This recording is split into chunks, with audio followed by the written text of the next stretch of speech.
There's a great book written by probably the greatest archaeologist and cultural anthropologist in human history. Not black, but I would say he was the greatest of all time. I'm sure you know his name, Cheikh Anta Diop from Senegal. He wrote a book called The African Origin of Civilization. Everybody needs to read it. This was the scholar who snuck into, I don't want to say snuck, went into the temples of Kemet, took melanin, or should I say took pigment or skin off of the mummies of the pharaohs, came up with a melanin dosage test and proved that the kings and queens of Kemet had to be African based on the percentage of melanin in their skin.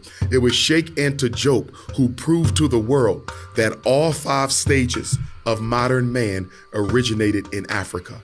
The first stage of modern man, all African. Second stage, all African. Third, all African. Homo sapien, the 4th stage, all African. And then we're the 5th stage, Homo sapien sapien.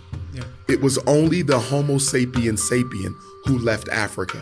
If the Homo sapien sapien, modern African, never leaves Africa, we never go into Europe, we never experience the Ice Age, Europeans never come, they never evolve. Yeah. Asians never evolve. Indians never evolve. You don't get another race on earth if the African never leaves Africa. And for that reason, I would like to ask our great African ancestors, why in the hell did you leave the continent? Because if you didn't, we wouldn't be dealing with white supremacy. Do you acknowledge white people, Europeans and Asians as Africans? And that they should Absolutely come back? not. Absolutely not. They are not Africans.